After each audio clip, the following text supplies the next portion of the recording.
2026 से 2030 का समय भयानक होने वाला है। लोगों में आग की तरह पैनिक फैल रहा है। सभी गच्छाधिपति भगवंतों ने एक साथ इस पूरे अनुष्ठान के लिए मंगल आशीर्वाद एवं प्रेरणा की है। संपूर्ण विश्व पर मंडरा रहे भय को ध्यान में रखकर श्री इजराइल, अमेरिका और ईरान के बीच पिछले 1 महीने से भयानक युद्ध हो रहा है।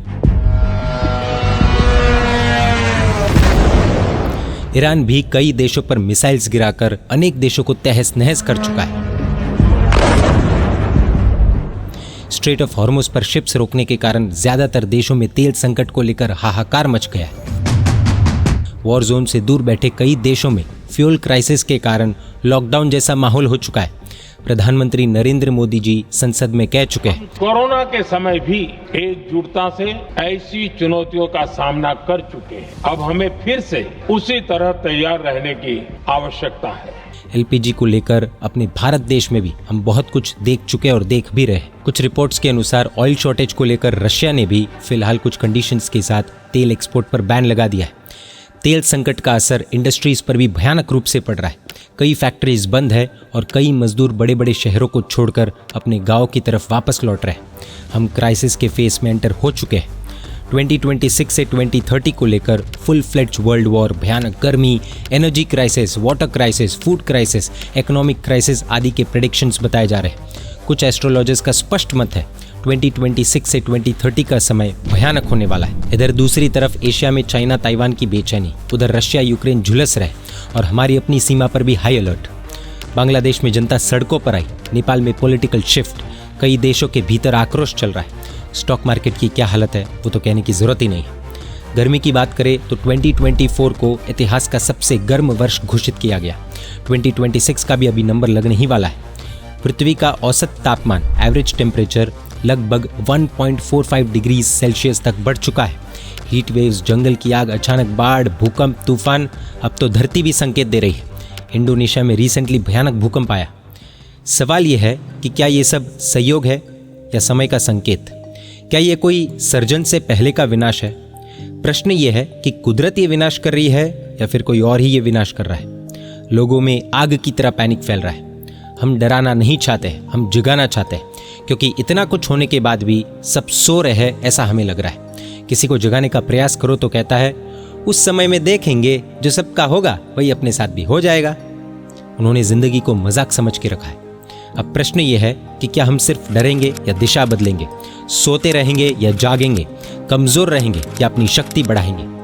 धर्म ने हमेशा हमें यही सिखाया है कि बाहरी परिस्थिति भले अपने हाथ में न हो, लेकिन आंतरिक मनस्थिति तो अपने हाथ में है। वर्ल्ड वॉर होगा या नहीं ये हमारे हाथ में नहीं है।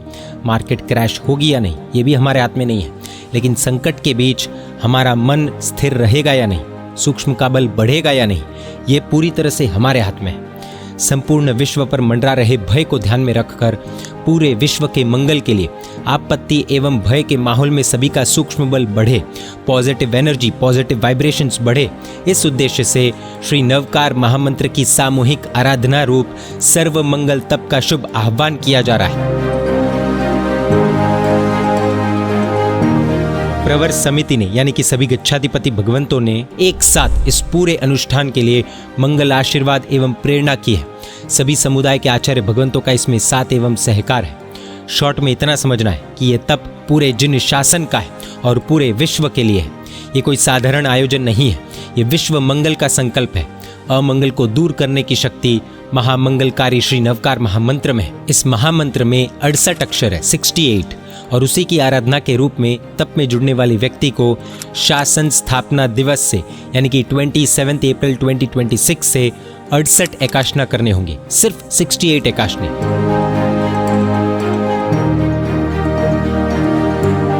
तो हर महीने की इन 3 तिथियों पर यानी कि सुद पांचम, सुद 11, वद 14, ये 3 दिन एकाशना करने होंगे। जिस दिन एकाशना हो उस दिन मिनिमम एक नवकार महामंत्र की पक्की माला गिननी, यानी कि एक साथ 108 नवकार महामंत्र गिनने, 9 साथिया यानी कि स्वस्तिक और 9 खमासमन देने। और इस तप के दौरान रोज हमें स्ट्रांगली 4 पावन संकल्प करने हैं। सज्जनों की रक्षा हो एवं उनकी शक्ति बढ़े, संकट का समय जल्द से जल्द बीत जाए, मनुष्य धर्म को पकड़ कर रखे, हमारा आत्मिक बल बढ़े। इन 3 दिनों के अलावा भी रोज संभव हो तो मिनिमम नवकार महामंत्र की एक पक्की माला गिननी सिंपल एंड क्लियर है। जितनी ज्यादा माला गिनेंगे उतना बल बढ़ेगा। इतना समझ लीजिए, हर घर में मिनिमम अगर रोज 10 नवकार महामंत्र की माला गिनी जाएगी तो बहुत अच्छा होगा। जो भी अन्य तप आप अगर कर रहे हैं उसमें भी ये संकल्प करने हैं एवं जितनी हो सके उतनी प्रभु भक्ति बढ़ानी है। अगर अमंगल बढ़ रहा है तो मंगल को भी बढ़ाना पड़ेगा। अगर अंधेरा घना हो रहा है तो दीपक ज्यादा जलाने होंगे। 2026 से 2030 को लेकर भय की चर्चा बहुत होगी, लेकिन साधक भय नहीं फैलाता, वो ऊर्जा बढ़ाने में विश्वास रखता है। अब निर्णय हमें करना है, दुनिया की खबरें देखनी है या विश्व के लिए तप करके जप करके आत्मिक बल बढ़ाना है, चतुर्विद संघ की रक्षा करनी है। अगर इस तप में जुड़ने की अनुकूलता न भी हो तो भी जो भी धर्म क्रिया आप अगर कर रहे हैं उसमें भी इन 4 संकल्पों को अवश्य जोड़ना ही है। ये तप डर बढ़ाने के लिए नहीं है बल्कि बल बढ़ाने के लिए। ज्यादा से ज्यादा लोगों को इस तप में जुड़ना है एवं आपके परिवारजन, रिश्तेदार, मित्रों को भी जोड़ना है। अगर इस मंगल ऊर्जा का हिस्सा बनना चाहते हैं तो इस QR कोड को स्कैन कीजिए और अपना नाम रजिस्टर कीजिए। रजिस्ट्रेशंस शुरू हो चुके हैं, जल्द से जल्द अपना नाम रजिस्टर करें। समय बदलता है पर संतुलन वही लाते हैं जो साधना करते हैं।